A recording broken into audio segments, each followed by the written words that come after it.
Salut et bienvenue dans Ciné Mercredi. J'ai parlé d'un film dans le précédent Ciné Story, enfin évoqué. Est-ce que tu t'en souviens?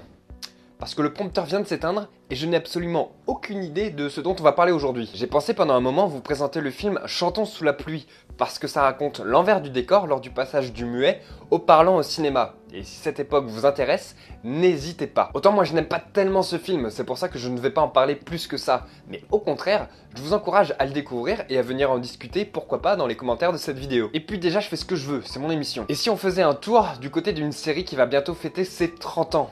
Oui, parce qu'on n'a toujours pas parlé de série. Et il faudra bien s'y mettre un jour.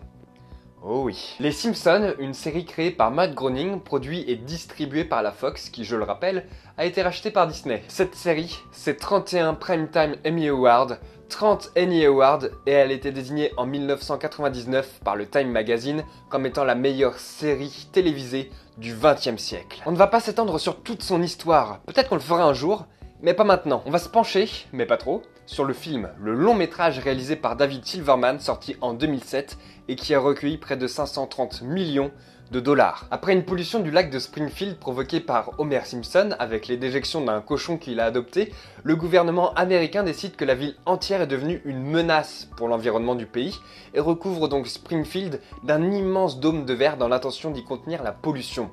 La famille se voit donc obligée de déménager en Alaska. Ou devrais-je dire, en Glaglasca, comme dirait Homer Simpson. Pour l'anecdote, vu qu'il est assez difficile d'obtenir un nom de domaine réservé sur internet, la Fox a enregistré l'adresse simpsonsmovie.com le 22 avril 1997, soit 9 ans avant que la production du film soit officiellement lancée. La ruse finaude. Bref, on va parler de ce qui nous intéresse vraiment aujourd'hui, c'est-à-dire le doublage français. Alors je le rappelle, le doublage français, blabla, meilleur du monde, blabla, il est encore temps d'aller voir le Ciné Story sur le doublage. Le lien s'affiche ici.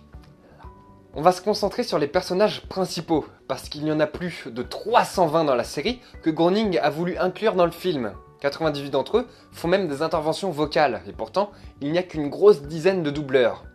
Alors comment se fait-ce? Par exemple, Philippe Pétieux double 3 personnages, Homer, Abraham et Otto, le chauffeur du bus. Il a aussi doublé Voldemort dans le premier épisode d'Harry Potter. Il y a aussi Véronique Augereau qui double Marge, Patty, Selma et la mère de Marge. Et si vous n'êtes pas fan des Simpsons, vous avez déjà pu entendre sa voix dans Terminator par exemple, puisqu'elle double Sarah Connor. Et ces deux-là sont en couple dans la série et dans la vraie vie. Voilà. Il faut savoir que les enfants sont tous doublés par des femmes, que ce soit Bart ou Nelson par exemple. Ce qui est marrant, c'est que les rôles des doubleurs sont définis différemment selon les pays. Aux États-Unis, c'est celui qui incarne Homer qui double Krusty le Clown, alors qu'en France, ce rôle est attribué au doubleur de Monsieur Burns. Voilà, j'espère que vous avez réussi à suivre. Quoi qu'il en soit, c'est un très bon film d'animation, avec de nombreuses références à d'autres œuvres que je vous laisse découvrir. Il faut savoir que le scénario a été réécrit plus d'une centaine de fois, et des heures entières ont été coupées. La production a débuté en 2001 et le film ne dure qu'1h27. Du coup, comme ils n'ont pas pu garder toutes les idées pour le film, ils s'en sont servis pour écrire de nouveaux épisodes pour la série. Pour finir, et pour ceux qui se souviennent du fameux épisode sur la pellicule, comment l'oublier? Ce film a été réalisé au format 2,35:1, ce qui le distingue de la série télévisée, qui est plus carré. Voilà, j'espère que cet épisode t'a plu. Si c'est le cas, n'oublie pas de me laisser un pouce vers le haut, ça me fait super plaisir. Tu peux aussi me dire merci dans les commentaires. Pourquoi pas? Allez, bisous.